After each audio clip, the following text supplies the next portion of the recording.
How's it going, guys? Welcome back to the channel. My name is Bill, and in today's video we are going to do some work on the Bronco. But before we get started, just an update. If you saw the last couple of videos where we had some issues with the G.O.A.T mode, I did get it into the dealership. They took a look at everything. They've kind of chased every single wire from the rear wheel speed sensors, which is where the faults came from. It didn't get a bad reading. It got no reading at all from them for some reason, so it dropped, which kicked it out of the G.O.A.T mode and everything. So they checked all the connections, checked all the pins. They did a whole bunch of testing. Ford engineers were involved, telling them what to check, having them do all kinds of stuff. So everybody's been awesome. Unfortunately, haven't been able to find anything actually wrong. I have a standing appointment with them. They said, the service manager's like, if you ever get an alert for anything comes up, don't turn the car off, don't do anything, just come right here, come find me and show me. And so he can get that turned over to the engineers and everything. So the dealership's been awesome. The engineers from Ford have been awesome. They've actually reached out to me as well. So it's getting the attention that it needs. If anybody else gets any similar reports or has any similar issues, report them to your dealership. That way it can get pushed up to the engineers at Ford, and they can compile everything and figure out what's happening between everybody. So for right now, basically it's just hopefully you never get the errors come back again. If they do, I'll just take it in. It didn't strand me on the side of the road or anything like that. So that's the update on that. What I really want to do is take it back off road again and see what happens if I hit any codes again, if it hit any problems again, or if it just goes smoothly this time, which I'm hoping for. But if you saw the last time I went off-roading, one big problem that I had with the Bronco was clearance. Now, I know a bunch of you watched that and were cringing because you kept hearing things hit underneath. Good news is this does have armor underneath. So what you were hearing hit, it wasn't the diff.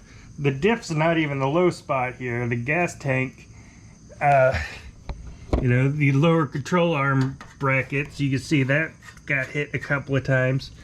The gas tank is actually one of the lower things. The diff sits up above that a bit, and I can't really see from this angle, but there's not a single mark along the diff. It's all on the armor, so everything's pretty well protected underneath there. So what was banging wasn't anything other than what is meant to get banged. But the fact that it was banging means that we don't have enough clearance. So we need to put some bigger tires on there.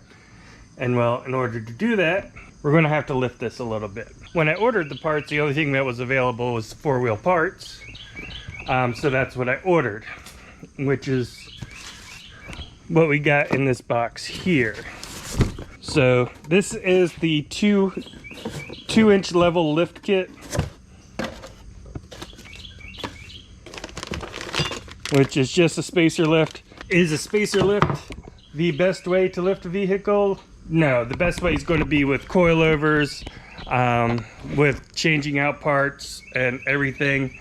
If you go anything over like 3 inches, then you need a lot more components that you need to change out to fix your geometry and stuff like that. But those more elaborate lifts are still under development, and for good reason. They need to do a lot of testing and stuff like that. So a simple puck style lift kit, it's not the best, but it's not going to hurt anything. It's a couple inches. At worst, it puts a little bit of extra strain on your CV axles because it's going to add a little bit of extra angle to them, but it's not going to be a dangerous amount of extra angle or anything like that. So basically the ride should feel very similar to stock, which On this, it's brand new. The stock ride is really good, so it shouldn't really affect it too much, but it'll give us a little bit of extra clearance so we can get a little bit bigger tires on there so we can get some more ground clearance underneath. And like I said, this is what's available now. Or there's a couple other kits that are going to be very similar to this that are available now. This was 4-wheel parts, which at the time I ordered it was the only thing that was available. There's a rough country and a zone 1 available now, I believe. But then one thing that I really liked about this 4-wheel parts kit, that even if I know I'm going to eventually probably go to a different lift kit at some point, but this comes with modified crash bars. So in the front here, there's a front crash bar, and then in the back there's a rear crash bar. And you know, like the F-150 I had was very similar, but in order to fit anything bigger on there, you just had to cut the crash bars off, or take the bumper off so you could remove the crash bar and save it in case you wanted to put it back. Most people just ended up cutting them off. Here, even with the Sasquatch package to fit the larger wheels from the factory, Ford just doesn't include the crash bars on that. But with 4-wheel parts, they give you modified crash bars, so you can keep them. They're slightly modified, but fit the bigger wheels on there without having to worry about them rubbing.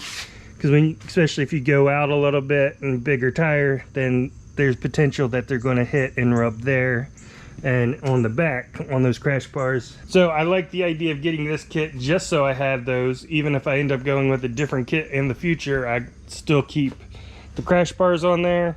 They're modified. That does make this kit a lot more expensive than the other putt kits. Anyway, I've been rambling and I've been doing a lot of talking, and we haven't gotten anything done yet. So what I'm going to go ahead and do is I'm going to go ahead and get this jacked up. I don't know if you can read my chicken scratch there, but from the floor to the center of the fender, it is 36 1/4 in the front, and the rear from the floor to the center of the fender is 37 1/4, so about 1 inch of rake according to that. If you do the tire to fender, it's about 6 1/8 in the front, from there to there. And in the back, I thought it was going to be 1 inch difference, since that's what it was for the fenders to the ground, but for some reason it is about 6/8 of a difference. So it's 6 1/8 in the front and 6 7/8 of a gap in the back. So that's what we're starting out with. All right, so here's a look of the front with that bash plate off. So that front bash plate does provide a good amount of protection underneath this bumper. This piece here, keeps your steering rack protected.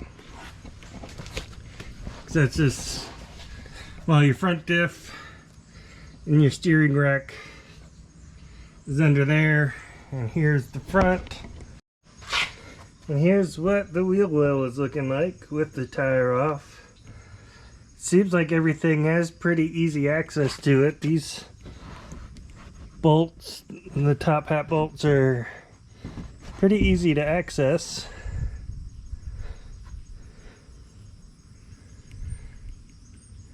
This rear crash bar, those bolts are easy to access.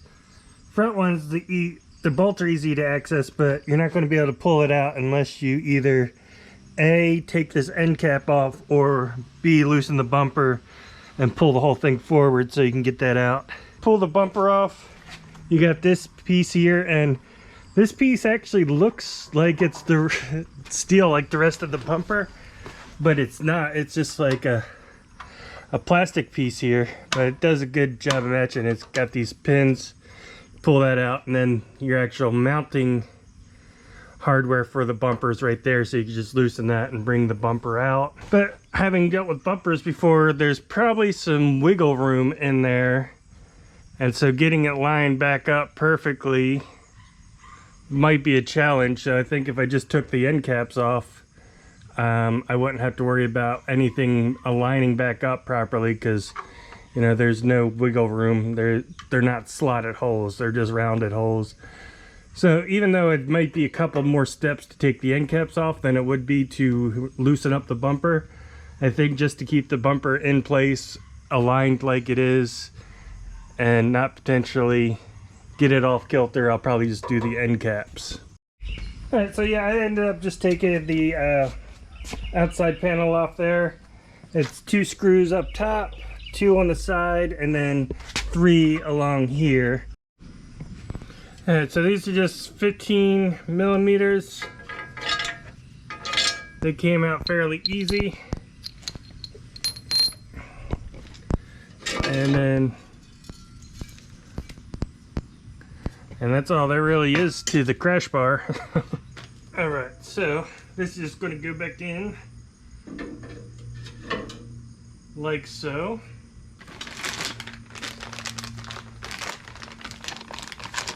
I'm going to reuse the same hardware,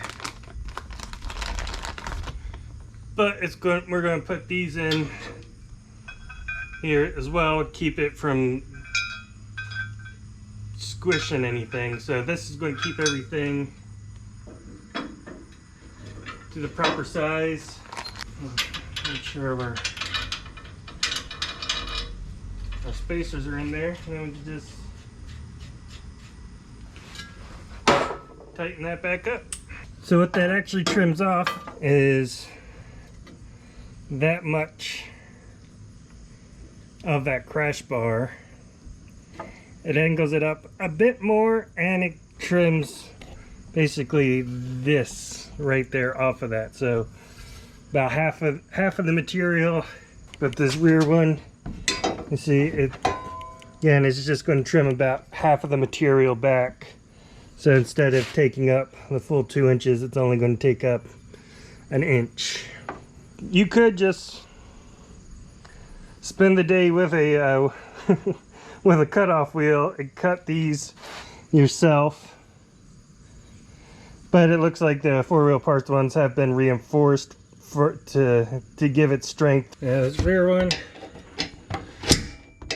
a little harder to get to because of the wheel well liner. Not really going to be able to get to with a ratchet unless you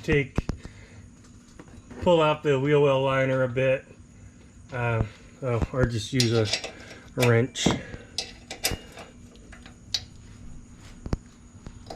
which that's pretty tight though. I've seen some complaints of things being over torqued at the factory.